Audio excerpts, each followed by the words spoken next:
And now time to welcome Virat Kohli. Wasn't too bad batting first then. Yeah, look, I mean, much better wicket as well, to be fair.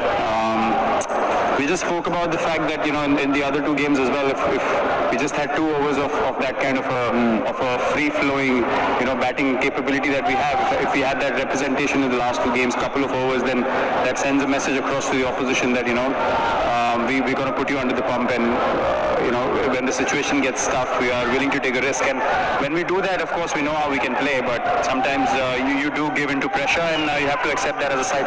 Do teams spend a lot of time discussing before games like these, given the start that you've had?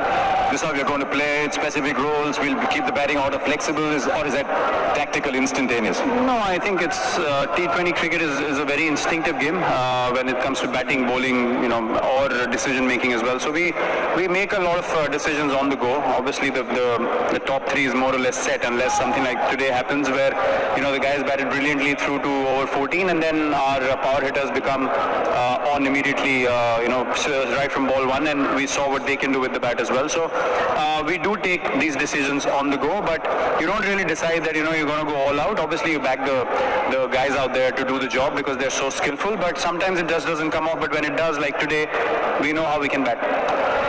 Can we expect more of this approach going ahead, that you trust your batting deep down and go harder up front?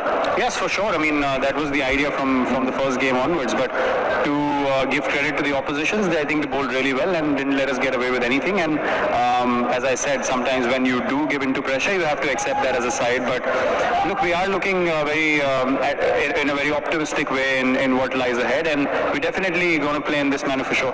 Was net run rate on the back of your mind? It was. I mean, if we have to be very honest, I mean, we knew that we have some kind of a chance, and we spoke in the team meeting before that we have to focus on that chance rather than thinking what has gone bad. We as a side have always been positive, so we're going to look at the positive side and hunt that chance down if we can in these 3 games. So yeah, let's see what happens from here on. Of all the positive